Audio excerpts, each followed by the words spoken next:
o'zimni qiynab turgan muammo bilan ustozim oldiga kirganimda shu muammomni aytganimdan keyin ustozim menga qarab turib aytdilarki, hayotda nimagadir, qaysidir muammoga duch kelyapsizmi? Qayerdadir qoqilyapsizmi?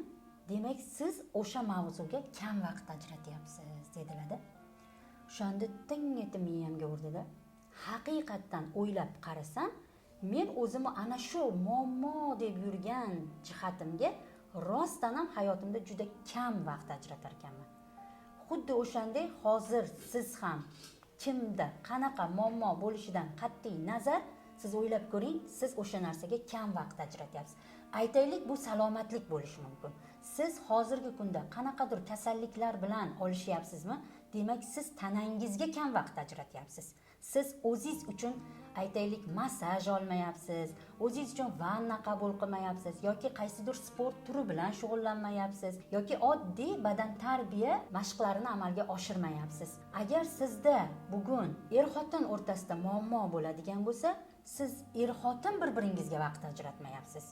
Bizda ko'p holatlarda o'zbek mentalitetida ota, ona yoki ota-onamizga farzand degan rollar, kasbda men mutaxassisman degan rollar juda glavniy rolga o'tib ketgan.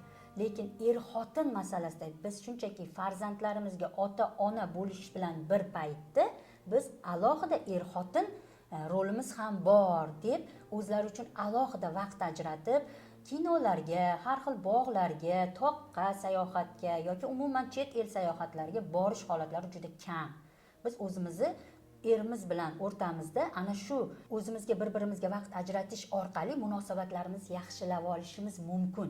O'zi aslida janjal, urush qayerdan kelib chiqadi? Aslida bir-birini eshitmaslikdan kelib chiqadi. To'g'rimi? Er xotinni eshitishga vaqt yo'q, xotin erni eshitishga vaqt yo'q. Mana shuni orqasidan muammolar kelib chiqadi. Demak, bu yerda ham ko'rib turibsizki, siz mana shu munosabatlarga vaqt kam ajratyapsiz, sizda muammo paydo bo'lyapti. Yoki aytaylik, siz yaqinlaringiz bilan, ota-onangiz, yoki qarindoshlaringiz bilan siz o'rtangizda muammo bor.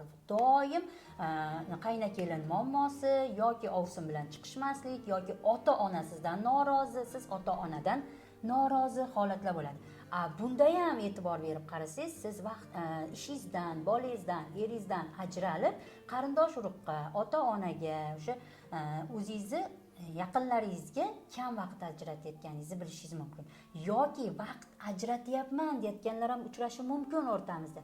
Lekin vaqt ajratish muhim emas, sifatli vaqt ajratish muhim. Ya'ni siz unga ajratayotgan vaqtingizda uni eshityapsizmi? Uni qiyinchiliklari, uni dardlari, uni orzulari haqida bilyapsizmi yoki kasal qarindoshlaringizdan xabar olyapsizmi degan narsalar ham turadi-da. Ana shu uchun ham sizni u yerda muammoyingiz bormi? Demak, yana o'zingizga e'tibor beringki, siz ularga yetarli vaqt ajratyapsizmi? Yoki o'zingizni hozirgi kunda muvaffaqiyatliman, pulim yetarli deb bilmayapsizmi? Demak, siz o'z ustingizda ishlashga vaqt kam ajratyapsiz.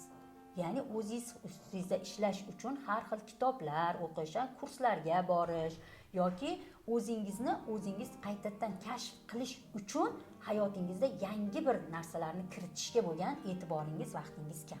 Ana shu uchun ham bugun sizda bu borada muammolar bor. Yoki aytaylik, ishxonada xodimingiz bilan kelisha olmayapsiz, boshlig'ingiz bilan kelisha olmayapsiz yoki ish unumdorligingiz pasayib ketgan va hokazo.